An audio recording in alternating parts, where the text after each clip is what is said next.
4학년 국어를 시작하겠습니다. 화면을 공유해 줄게요.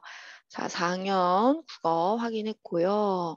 자, 여기가 바르고 공손하게 3단원 들어갑니다. 48쪽이에요. 자, 선생님도 잠시만 책을 펴고 시작해 주도록 하겠습니다. 책을 펴요. 48쪽 바르고 공손하게 대화 예절을 지키며 대화하는 방법. 자, 여기서 기찬이는 대화 예절을 지켜서 아픈 나를 부축해준 친구에게 고마워라고 말했어. 이거 맞죠? 상우 같은 경우는 귓속말로 말했는데 이건 안 돼요. 예절이 아닙니다. 자, 주연이는 앞져 마저 쉽게 인사하는데 어색할 때가 있어, 그지? 우리가. 그래서 모른 척하는 거. 아, 이것도 안 돼요. 아는데 모른 척하는 건 안 되고요. 만약에 나의 인사를 그 상대방의 어른이 못 받아준다고 하더라도 좀 그게 좀 창피할 수도 있지만 그래도 인사를 해야 합니다. 눈을 마주치고 인사를 하세요. 자, 이번에 회의를 하면서 지켜야 할 예절은 다른 사람의 의견을 잘 경청하는 거예요. 경청이 뭐냐? 잘 들어주는 게 경청이에요. 그리고 손을 들어서 말할 기회를 얻고 참 질서 있게 발표를 해야 돼요. 그래서 예산말을 쓰거나 남이 말할 때 끼어드는 것은 예의가 아닙니다. 그 다음에 세 번째, 온라인 대화를 할 때는 상대가 오해할 수 있으니까 좀 더 신중해야 돼요. 우리의 표정과 눈빛과 이런 거를 표현하기가 좀 어렵기 때문에 좀 더 신중하게 말을 해야 되고요. 더 예의 있게 해야 돼요. 평소보다 더 예의 있게 해야 되고, 그리고 상대방이 잘 이해할 수 있도록 줄임말이나 그림말을 적절하게 사용해야 돼요. 너무 많이 쓰면 안 됩니다. 자, 그리고 어휘를 하고 지나갈게요. 대화는요, 이야기예요. 이야기. 서로 주고받는 이야기가 되겠습니다. 그 다음에 예절은요, 예의에 대한 그런 절차나 질서를 말하고요. 회의한다. 그럼 의논하는 거예요. 의논하는 모임이에요. 온라인은 인터넷을 활용한 사이버 세계라고 합니다. 자, 그 다음에 박바와 박서방 참 재밌는 내용이 나오고 있어요.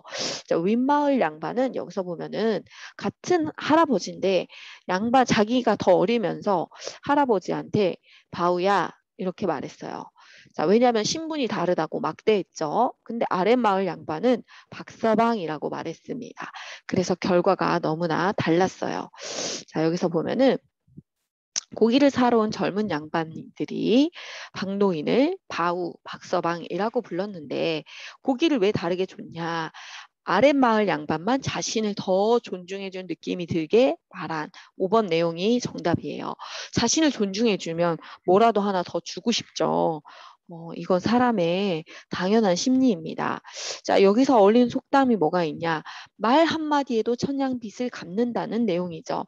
말이 너무나 중요합니다. 그리고 가는 말이 고와야 오는 말도 곱다. 자, 말의 중요성을 떠올릴 수 있는 이 속담이 되겠습니다. 이 글에서 기억을 높임말을 사용해서 기억이 뭐였어요? 어째서 이렇게 다르게 주느냐? 이렇게 반말을 했는데 어째서 이렇게 다르게 줍니까?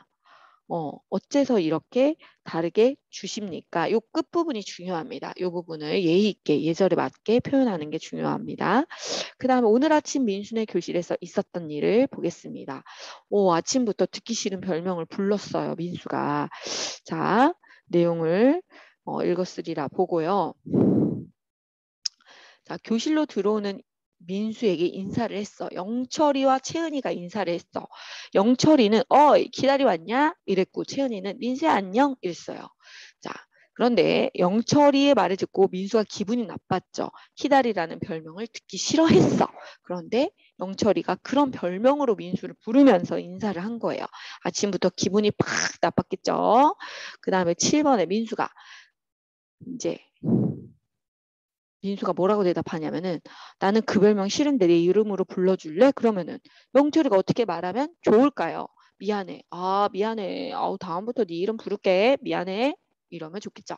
자, 8번. 자신이 민수의 친구라면 민수에게 어떻게 인사를 할까? 민수야! 일단 막 부르지, 친구들은. 친구들은 반가움. 민수야! 빨리 와. 어서 와. 막 이러면서 반가움을 표현하면 자연스럽겠습니다. 자, 대화 예절을 지키면서 대화하는 방법이에요. 자, 아버지가 좀 표정을 당황하고 있어요. 아버지 내가 수저를 놓을게요. 내가. 우리는 너무 편하게 막 반말로 내가 내 거야. 내가 막 이러죠. 이런 표현은 고치면 좋겠습니다.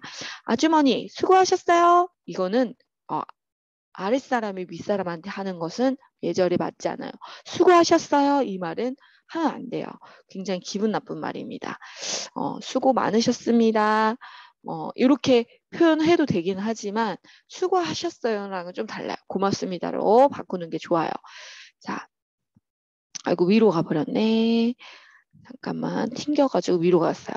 자, 9번에서 남자애가 내가라고 말한 부분은 예절에 어긋나요. 10번에 할머니께 드릴 말씀은 무거운 물건을 들고 가시니까 제가 도와드리겠습니다. 3번처럼 말해야 되겠죠. 그 다음 11번에 보면은 여자아이와 남자아이 중 어떤 말이 예절에 맞냐? 남자아이죠. 왜냐하면 우더른께 수고하셨어요 라고 말씀드리면 예절에 어긋납니다. 자, 12번 여자아이가 대화 예절을 지키면서 어떻게 말하면 좋을까요? 고맙습니다. 엘리베이터 눌러주시는데 수고하셨습니다. 이러면 안 돼요. 절대 안 됩니다. 자, 고맙습니다. 하면 됩니다. 자, 생일잔치가 있었어. 신유라는 아이가 생일잔치가 있었는데 뭔가 내용 중에 조금 불편한 내용들이 나옵니다. 자, 여기서 보니까 친구들이 신유 집에 왜 갔어요? 생일 잔치에 초대받아서 갔죠. 그 다음에 친구들이 잘못한 점이 있었어. 인사를 뭐 대충 하고 뭐 성급하게 안녕하세요. 그런데 신유는 어디 있어요? 그 친구들 했는데요. 인사했는데요. 이렇게 하면 안 돼요. 좀 더 안녕하세요. 인사 여러 번 해도 괜찮아요. 어른들이 너희들이 너무 빨리 말하면 어른들이 못 듣는 경우가 많으니까 정확하게 안녕하세요. 천천히 안녕하세요. 좀 더 천천히 해주면 좋겠습니다. 대충 하면 안 됩니다. 자, 16번에서는요. 대화 예절을 지키기 위해 친구들이 해야 할 일은 신유 어머니 얼굴을 바라보며 바른 자세로 딱 정확하게 좀 더 시간과 정성을 들여서 인사를 하는 게 좋고요. 자, 16번에서 어른께서 준비해 주신 음식을 먹을 때에는 준비해 주셔서 음식을 주셔서 고맙습니다. 감사합니다 하면 돼요. 막 맛을 평가하거나 뭐 다른 이웃집 사람들과 나누어 먹거나 어른이 식사를 다 마칠 때까지 기다릴 필요는 없어요. 그다음에 새로운 음식을 자꾸 주문하는 것도 예절이 아닙니다. 혹여 조금 입맛에 안 맞더라도 주신 만큼 적당히 먹으면 되고요. 자, 여기서 신유야 여기는 책이 정말 많구나 이런 내용이 나왔는데 이건 17번과 관련 있는 내용이었고 그래 앞으로는 절대 귓속말을 하지 말아줘. 남은 따돌리는 것 같아 속상하단 말이야. 자, 이게 18번과 관련되는 내용이었어요. 자, 한번 보겠습니다. 신유방에 들어간 친구들이 와, 책 많다라고 말했죠. 근데 신유가 기분이 나빴어. 친구들이 귓속말하면서 자기들끼리 얘기를 하는 거야. 근데 내용이 뭐 나쁜 내용은 아니었지만 근데 귓속말하는 거는 꼭 따돌리는 것 같아서 굉장히 기분 나쁩니다. 예절에 맞지 않아요. 그 다음에 자 이어질 대화에 알맞게 상상해 봅시다. 안녕히 계세요라고 이제 돌아가기 전에 인사를 딱 하고 신유는 잘 가 그러고 또 신유한테도 인사를 해야 되겠죠. 잘 있어. 내일 학교에서 만나. 내일 봐. 이러면서 인사를 하면 돼요. 어른께 먼저 인사하고 친구한테도 인사하고 자, 그다음에 20번 일상생활에서 지켜야 할 대화 예절. 부모님을 만나면 인사를 잘 해야 되겠죠. 나처럼 뭐 막 소란스럽게 떠들거나 귓속말 하는 거는 안 돼요. 자, 그 다음으로 쭉쭉 내려가서 역할극을 하는 내용이 나와요.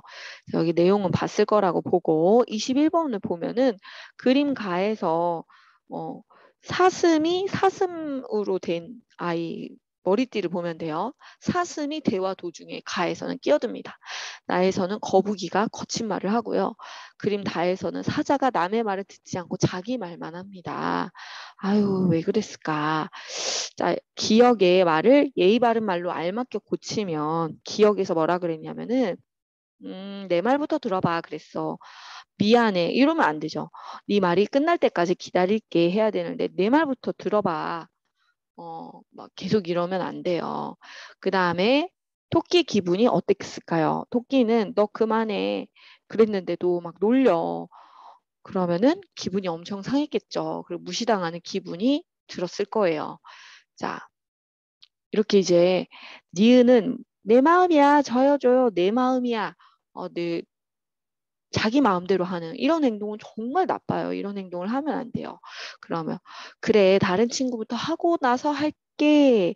이렇게 하면은 토끼가 배려받는다고 느끼고 사이가 좋아지고 사이가 좋아지면은 또 친구들끼리 더 잘 재밌게 놀 수가 있게 됩니다. 그 다음으로 넘어가서 예절에 맞게 말할 내용.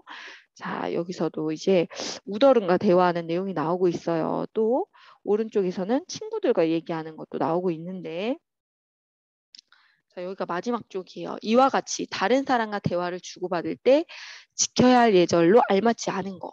관심 없는 이야기를 한다고 안 듣고 딴짓을 하면 안 돼요. 관심이 좀 없어도 좀 잘 듣고 그랬어? 아, 그랬구나 이러면서 좀 들어줘야 돼요.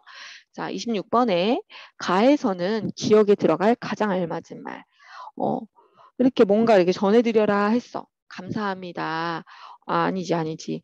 여기 엄마가 이제 전해드리라고 했으니까 어머니께서 이것을 가져다 드리라고 하셨어요. 이러면서 예의 있게 말을 하는 게 좋고요. 자, 27번에서는 나의 상황은 어떻게 되냐. 자, 현지가 운동장을 지나가다가 축구공에 맞아가지고 축구공에 맞았어. 그랬는데 미안해 다리 괜찮아 이러면서 앞으로 조심할게 그러면서 사과를 받았죠. 자, 니은에 알맞은 말은 뭐였냐면은 니은에 그러면 앞으로 조심할게 그러면 아 괜찮아 이런 내용이 좋겠죠. 많이 안 다쳤어. 그래 다음에는 더 조심하면 좋겠어. 이런 식으로 얘기하면 되는데 1번에 일부러 그런 거야? 너 앞으로 조심 좀 해라. 이런 내용. 미안하다고 말하면 끝이냐? 막 이런 내용. 예조로 이런 내용은 하지 않는 게 좋아. 아, 괜찮아. 좀 아프긴 한데 다음에 좀 조심해줘. 뭐 이런 거. 이 정도면 됩니다. 진짜 아파. 아프면 아프다고 얘기하는 것도 괜찮지만 그렇다고 이제 친구 기분 나쁘게 그렇게 얘기하는 거는 안 돼요. 예절에 맞게 예의에 맞게 얘기를 해야 되겠죠. 그래야 친구들과 사이가 좋아지겠죠. 열심히 잘했습니다. 친구들 수고 많았어요. 안녕.